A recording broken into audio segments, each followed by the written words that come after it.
The subject spoke through a ruined throat, and then it moved against the personnel in the room with it. The attending researcher withdrew. The transcript ends there. What the entity said, and what it appeared to do to the individual beside it, are recorded plainly in the log that follows. A prior containment breach is documented later in this file. The subject appeared to assault the body of assigned personnel within the interview chamber, following moments in which staff had struggled to obtain audible speech from the entity. Prior to the incident, the attending researcher had instructed the assigned D-class to advance the microphone closer to the subject's mouth, its vocalizations having been rendered incomprehensible by apparent damage to the throat. The D-class complied only reluctantly, remarking on the visible condition of the subject's throat and expressing the belief that further audio capture would be impossible. This objection was cut short. The recorded log notes the sudden gasping and screaming of the D-class, followed by the subject producing an intelligible fragment in which it referred to unspecified parties as, quote, disgusting, end quote. The attending researcher is noted in the log to have withdrawn from the room at this point, after which the log terminates. Appended to the interview record is a supplementary document cataloging containment breaches attributable to the subject. The first listed occurrence is recorded under a date that has been redacted in full. Personnel assigned to the response are identified only by redacted designations and are marked according to their status following the incident. Of those listed, one field agent is annotated as killed in action, alongside multiple D-class personnel similarly annotated. The remaining responding agents are listed without further status notation. No account of the breach itself accompanies the entry, and the circumstances by which containment was re-established are not addressed within the section presently under review. The second occurrence, its date obscured within the ledger, is recorded as having been handled by 2 field agents, a doctor, and a small complement of Class D personnel. Of that complement, 3 are annotated as killed in action, while the remaining individual and the credentialed staff are listed without further comment. The record makes no attempt to describe the sequence of events, nor to account for the disparity in outcome between the assigned personnel. The third occurrence follows in the same abbreviated format.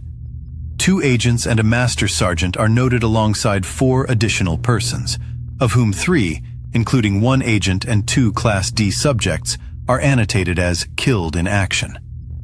A single Class D designation appears at the close of the entry without such annotation. The fourth occurrence lists a larger and more varied assembly, drawing upon multiple ranks of enlisted personnel, a lieutenant, a colonel, and 2 agents. 5 of these are annotated as killed in action, among them the colonel, 2 privates, a staff sergeant, and 1 of the agents. The remaining personnel are recorded without further status notation. The fifth occurrence returns to a narrower composition. A single Class D subject heads the entry, followed by 3 agents and 4 further Class D designations. Every individual listed after the first is annotated as killed in action. The ledger offers no elaboration upon the conditions of the event, the manner of the losses, or the means by which the surviving subject was afterward returned to controlled custody. Attached to the incident summaries is a further addendum, designated for the cataloging of termination options considered, attempted, or actively pursued. The relevant entry within this addendum records a single trial conducted under observation by 2 general officers and 1 attending doctor, with a second doctor administering the procedure. The agent of the trial is another contained anomaly, applied to the subject under controlled conditions.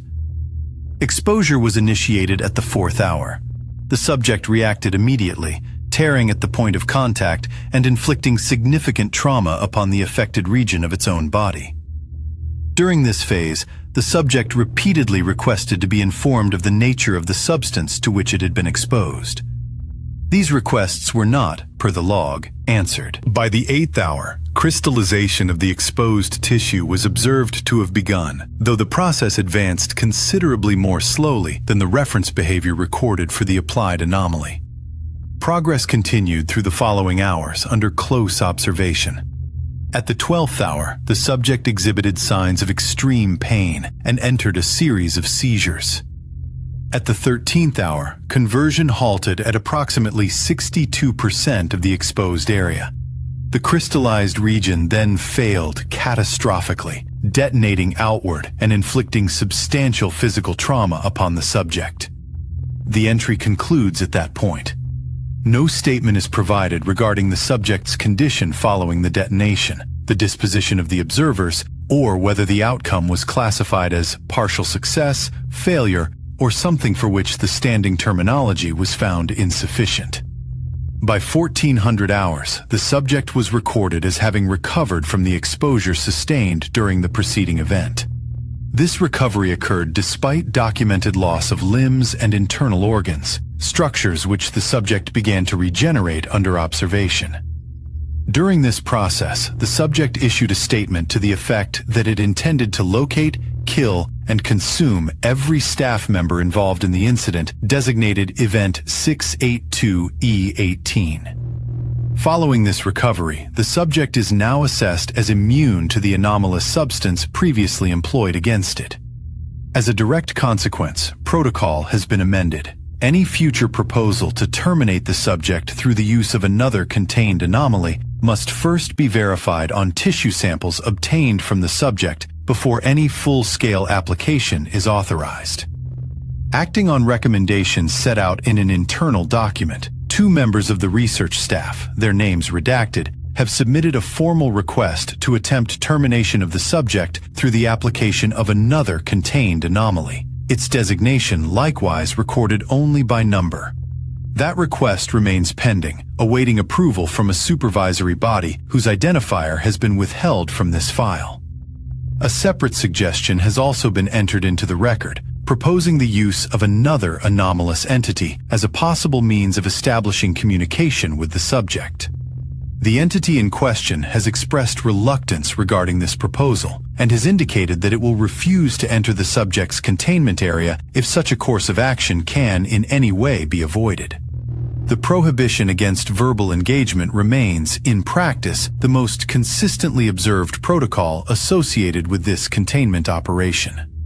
Foundation personnel are, without exception, forbidden from speaking to the subject, addressing it by any designation, or acknowledging any vocalization it may produce from within the acid pool. This prohibition is grounded in observed correlations between verbal stimulus and the onset of what has been documented as a rage state, a condition during which the subject's activity levels, resistance to submersion, and attempts at breach have been noted to escalate significantly. The precise threshold at which speech provokes this response has not been quantified within present documentation, and no assumption of safety is extended to any category of vocalization, whether direct address, ambient conversation within audible range, or communication conducted through intermediary channels. The prohibition is therefore absolute in its application. Enforcement of this directive is treated with the same operational seriousness as physical containment itself. Any personnel, regardless of clearance or assignment, who are observed attempting to communicate with the subject through any means whatsoever will be restrained and removed from the containment area by force.